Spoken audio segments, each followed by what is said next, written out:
Alright, शुरू करते हैं। देखो ये वाला वीडियो मैं एक बार और रिकॉर्ड कर रहा हूं एक्चुअली। देखो आज के वीडियो में मैग्नेटिक इफेक्ट्स ऑफ करंट मैं शुरू करने जा रहा हूं, स्टार्ट करने जा रहा हूं, जिसमें मैं टॉपिक है पहला वाला बायोट-सेवर्ट लॉ। ठीक है, इसके बारे में मैं आप लोगों को समझाऊंगा और क्या बोलते हैं कि मैंने कि जो 12th लेवल कॉन्सेप्ट्स के बेसिक्स टू एडवांस सीरीज है उस प्लेलिस्ट में ये चीज ऐड होगी। और या ठीक है, दो पार्ट में कवर होगा। पहला पार्ट है बायोट-सेवर्ट लॉ का फॉर्मूला, डेरिवेशन एंड कंसेप्ट। दूसरा पार्ट इसका आएगा वो होगा बायोट-सेवर्ट लॉ का वेक्टर फॉर्म। वेक्टर फॉर्म क्या होता है उस चीज के बारे में आएगा। मैं आपको थोड़ा समझाऊंगा अभी। देखो क्या होता है, बायोट-सेवर्ट लॉ भी एक तरीके से गलती से ही डिस्कवर हुआ था। क्या होता है कि जो साइंटिस्ट होते हैं वो लैब में काम कर रहे होते हैं, ये क्योंकि मैग्नेटिक इफेक्ट्स ऑफ करंट का टॉपिक है। मैग्नेटिक इफेक्ट्स ऑफ करंट में क्या होता है कि जो करंट का मैग्नेटिक इफेक्ट हम स्टडी करते हैं, तो उन्होंने गलती से देखा कि भाई उन्होंने कुछ और एक्सपेरिमेंट कर रहे थे, तो वहां देखा कि उनका कंपास का जो है वो हिलने लगा, वो नीडल जो है घूमने लगा। कैसे? फिर उन्होंने पता करा कि भाई ये तो करंट की वजह से हो रहा है। तो फिर जो बायोट-सेवर्ट लॉ है, माने बायोट-सेवर्ट दो साइंटिस्ट हैं, ये दो लोगों ने क्या किया, ये दो लोगों ने एक्सपेरिमेंट करना चालू किया।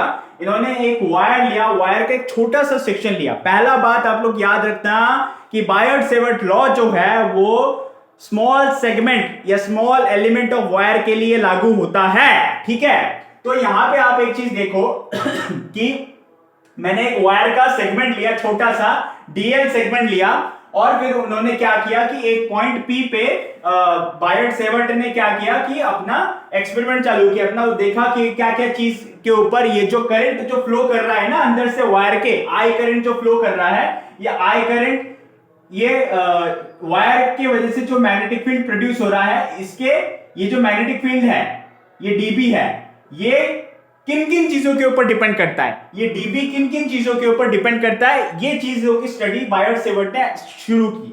तो बायोट-सेवर्ट ने देखा कि भाई ये जो डीबी है ये सबसे पहले करंट के डायरेक्टली प्रोपोर्शनल है। ये जो डीबी है ना ये करंट के डायरेक्टली प्रोपोर्शनल है। मैं थोड़ा सा मिटा देता हूं, थोड़ा मिटा देता हूं मैं। ये जो डीबी है ये करंट के जो है डायरेक्टली प्रोपोर्शनल है। ठीक है, आप देख सकते हो ये जो डीबी है ये इन्होंने देखा, बायोट-सेवर्ट ने नोटिस किया। उसके बाद उन्होंने नोटिस किया कि जो डीबी है वो ये डिस्टेंस पी, किसी भी डिस्टेंस ना उसके इनवर्स स्क्वायर के इनवर्सली है। ठीक है, अब ये चीज उतना आसान नहीं है, कॉम्प्लिकेटेड चीजें हैं क्योंकि ये एम्पेरिकल फॉर्मूला है। अब एम्पेरिकल फॉर्मूला ऐसे नहीं बोला जाता कि भाई ऐसे हो गया, कुछ प्रोसीजर होते हैं, उसके बारे में मैं बाद में बात करूंगा। लेकिन अभी आप फॉर्मूले को समझने के लिए समझ लो कि मैं जैसे बता रहा हूं। ठीक है, एक चीज और उन्होंने नोटिस किया कि ये डायरेक्टली प्रोपोर्शनल होता है डीएल साइन थीटा के, जहां पे डीएल क्या है, डीएल है आपका स्मॉल एलिमेंट। ये देखो डीएल क्या है आपका, डीएल आपका स्मॉल एलिमेंट है, ये जो दिख रहा है ना आपको जितना लेंथ, और थीटा क्या है, थीटा है आपका, थीटा क्या है आपका angle between dl, angle between dl and r distance. ये आर डिस्टेंस और ये डीएल के बीच का जो एंगल जितना भी बनेगा वो थीटा है। ठीक है, समझ सकते हो। अब यहां पे आप एक चीज समझो ध्यान से कि जो इन सब चीजों को एक, ठीक है, दो तीन, ठीक है, एक दो तीन, इन चीजों को जब मैंने मिला दिया तब मेरा जो फॉर्मूला बना वो ये बना, क्या,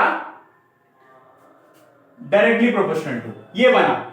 फिर जब डायरेक्टली प्रोपोर्शनल के साइन हम हटाते हैं तब क्या होगा, यहां पे मैं कांस्टेंट लगा दूंगा म्यू नॉट 4 पाई। ये कांस्टेंट की कैलकुलेशन होती है बकायदा। ठीक है, मन से नहीं लगाया भाई। ठीक है, कुछ भी नहीं, कैलकुलेशन होती है, एम्पेरिकल है। ठीक है, आपको याद रखना है फॉर्मूला क्वेश्चन करने के लिए। ओके, अभी के लिए इतना ही आप लोगों के लिए काफी है ना। तो फिर यहां पे क्या है, इसे क्या कहते हैं, एब्सोल्यूट परमिटिविटी। इस यहां पे ये जो म्यू नॉट है इसका मतलब एब्सोल्यूट परमिटिविटी होता है। This is the constant 4 into पाई 3.14, वही वाला।